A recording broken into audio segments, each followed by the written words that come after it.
చరిత్ర తెలుసుకోవాలి మనం. వాళ్ళంతకుముందు ప్లేగు వ్యాధి వచ్చిందట, చరిత్ర చదివినప్పుడు చెప్తున్నా. ప్లేగు వ్యాధి వచ్చిందట, అంత మూసినంత మొత్తం ఇబ్బంది పడ్డారట.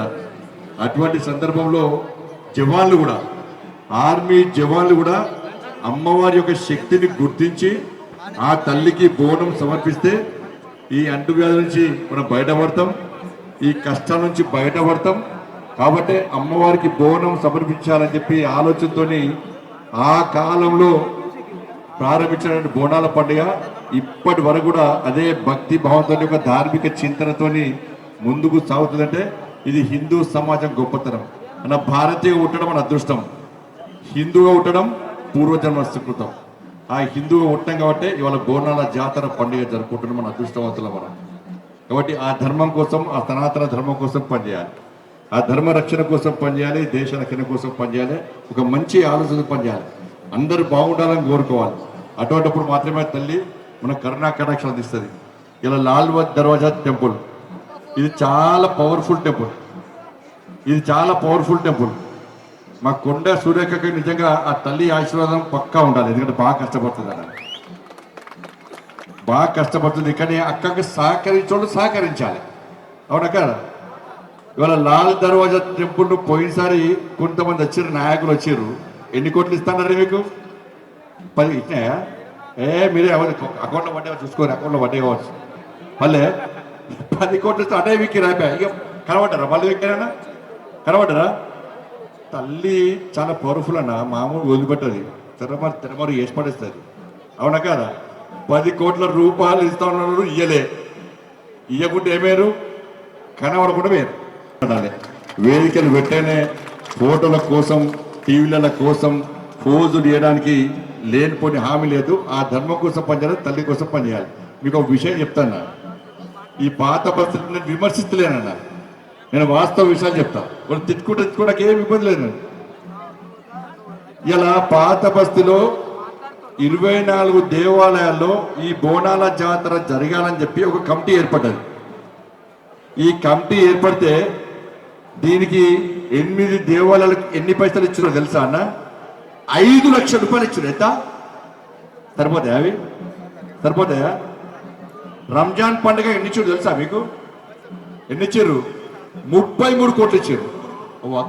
అమ్మా ఇద్దరు అమ్మలు వచ్చేద్దామా, 33 కోట్ల రూపాయలు ఇచ్చారు. ఎంత ఉపయోగించుకోవచ్చు అని చెప్పి ఇక్కడ భక్తులు అందరూ కోరుతున్నారు. అందుకే రాష్ట్ర ప్రభుత్వాన్ని కోరుతున్నా, ఆ ఫరీద్ మార్కెట్ ఏదో దేవాలయానికి ఇస్తే దాన్ని మళ్ళీ మతం పేరుతో చూడకండి. ఫరీద్ అని పేరు ఉందని చెప్పి మళ్ళీ వాళ్ళు ఏమైనా అంటారా వచ్చని భయపడే ప్రయత్నం చేయకండి. దేవాలయానికి మొత్తం, ఈ దేవాలయానికి తెలంగాణ రాష్ట్ర వ్యాప్తంగా తెలుగు రాష్ట్రాల నుంచి కూడా భక్తులు వస్తారు. కాబట్టి ఆ ఫరీద్ మార్కెట్ ఏదో వాళ్ళకి ఇస్తే ఆ దేవాలయాన్ని ఇంకా విస్తరించే ప్రయత్నం చేస్తారు. ఎందుకంటే ఈ పాత బస్తీలో గతంలో నేనే వచ్చిన, నేను రాష్ట్ర అధ్యక్షుడు ఉన్నప్పుడు ఉప్పుగూడలో కాళీమాత దేవాలయానికి కబ్జా చేయడానికి ప్రయత్నిస్తే నేనే వచ్చినాను, వచ్చి దాన్ని రక్షించే ప్రయత్నిస్తా, అక్కడ కార్యకర్తలకు అండగా ఉన్నా. ఈ పాత బస్తీలో కబేలాలు కబ్జా అవుతున్నాయి, దేవాలయాలు కబ్జా అవుతున్నాయి. అరే ఆరగట్టుకోలు 300 కుటుంబాలు ఉంటాడు బాబు, కటిక సోదరియాల వాళ్ళ కబేలాలను కబ్జా చేసిన. ఇప్పుడు ఈ ప్రభుత్వం చేయకుండా నెక్స్ట్ వచ్చేది ఎవరు వస్తారే? అప్పుడు ఇష్టపడతామన్నా ఈ దేవాలయం గొప్పతనం ఏందో, ఈ దేవాలయం రూపురేఖలు ఏ విధంగా మార్చాలో ఆ తల్లికి సేవ చేసే అవకాశం మాకిస్తే తప్పకుండా. ఈరోజు చూసిన కదా దేశంలో నరేంద్ర మోడీ గారి నేతృత్వంలో కాశీ కానీ, అయోధ్య కానీ దేవాలయాలు ఎట్లా అభివృద్ధి చెందుతున్నాయి. కానీ పాత బస్తీని దేశాన్ని ఎక్కడి నిష్పత్తి, పాత బస్తీని ఇష్టపడతామన్నా పక్క పాత బస్తీ మనది, ఎవరు జాగ్రత్త మనదే అని అందరూ మంచిగా కోరుకుంటామన్నా. సర్వే జన, ఇది హిందూ ధర్మం కోరుకుంటుంది. హిందువులే బాగుండాలి, ముస్లింలు బాగుండదు, క్రిస్టియన్లు బాగుంటారు కోరుకోమనం. సర్వే జన సుఖినోభవంతో అని చెప్పి లోక కళ్యాణార్థం అందరూ సుఖ సంతోషాలతో ఉండాలని కోరుకునే ధర్మమే హిందూ ధర్మం. కాబట్టి మీరందరూ కూడా ఒక మంచి ఆలోచనతో ఉండండి. తప్పకుండా దేవాలయాల అభివృద్ధికి మనందరం ముందుండాలి, దేవాలయాల పరిరక్షణ కోసం మనందరం ముందుండాలి.